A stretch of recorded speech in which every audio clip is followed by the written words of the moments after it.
Ladies and gentlemen, today I stand before you to address a crisis that has been festering in the shadows for far too long. A crisis that has corrupted the very fabric of our democracy. A crisis that has sold out the interests of the American people to the highest bidder.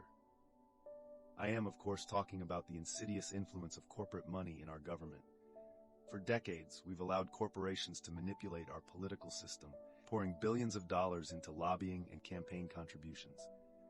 They've bought and paid for politicians, writing laws that benefit their bottom line at the expense of our citizens. They've hijacked our regulatory agencies, gutting protections that once kept them in check. And they've convinced us that this is just the way the game is played, that this is what it means to be a pro-business country. But let me tell you, this is not what democracy looks like. This is oligarchy. This is a system where the powerful few dictate the rules, and the rest of us are left to fight over the scraps. This is a system that has led to income inequality, environmental degradation, and a government that is more responsive to corporate interests than the needs of its own citizens. We've seen it time and time again. Corporations prioritizing profits over people, ignoring safety protocols, and exploiting our natural resources for their own gain. And when they're caught, they're given a slap on the wrist, a fine that's barely a drop in the bucket compared to their quarterly profits. But it's not just the corporations themselves. It's the entire system that enables them. The politicians who take their money, the lobbyists who peddle their influence, and the media outlets that parrot their talking points.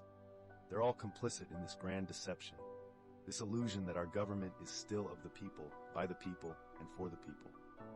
Well, I'm here to tell you that it's not, and it won't be until we take drastic action to root out corporate influence from our government once and for all. The influence of corporate money in our political process is a cancer that has spread far and wide. It's a disease that has infected every level of government, from City Hall to the White House. And it's a disease that has corrupted the very fabric of our democracy. Let's start with the most obvious example, campaign finance. The Supreme Court's disastrous Citizens United decision opened the floodgates for corporate money to pour into our political system.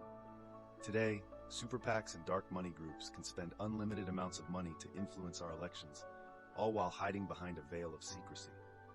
But it's not just the money itself, it's the influence it buys. Politicians who take corporate cash are beholden to their donors, not to the people they're supposed to represent. They vote in favor of corporate interests, even when it harms their own constituents. And they use their power to block any attempt at reform, all while claiming they're pro-business and pro-growth. And then there's the revolving door between government and industry. Politicians and regulators leave public service and take lucrative jobs with the very corporations they used to oversee. It's a conflict of interest that would be laughable if it weren't so brazen. And it ensures that corporate interests are always represented, always protected, and always put ahead of the public good.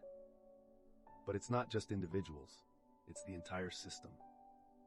The political parties themselves are beholden to corporate donors, and they use that money to maintain their grip on power.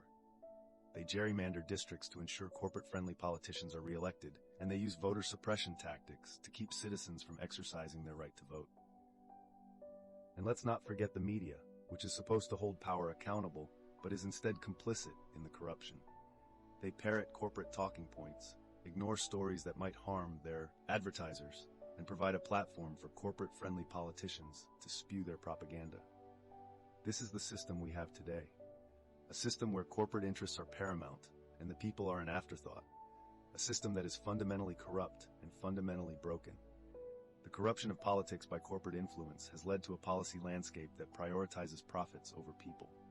It's a landscape where the interests of the wealthy few are protected and advanced, while the needs of the many are ignored or sacrificed. Let's start with the most obvious example, tax policy. The 2017 Tax Cuts and Jobs Act was a massive giveaway to corporations and the wealthy, slashing tax rates and eliminating loopholes that benefited the rich. Meanwhile, working-class Americans saw minimal benefits and the deficit ballooned to historic levels. Or take healthcare. The Affordable Care Act was a step in the right direction, but it was watered down by corporate influence. Pharmaceutical companies, insurance providers, and medical device manufacturers all had a seat at the table, ensuring that their profits were protected. And today, we still have a system where healthcare is a privilege for those who can afford it, not a right for all citizens. And then there's environmental policy.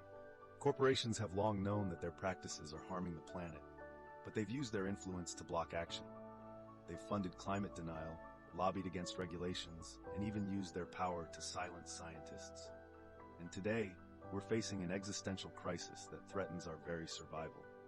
But it's not just these high-profile issues.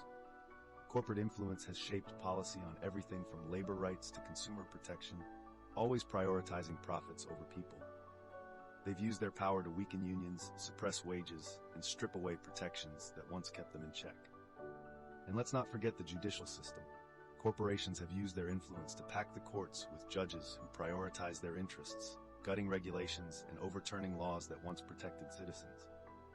It's a system where justice is for sale, and the highest bidder wins. This is the policy landscape we have today. A landscape where corporate profits are the only consideration, and human lives are mere collateral damage. A landscape that is fundamentally unjust and fundamentally unsustainable. The influence of corporate money in our political system has not only corrupted our politics and policy, but also our culture. It's a culture where greed is good, where profit is the only metric that matters, and where the value of a human life is measured by their wealth and status.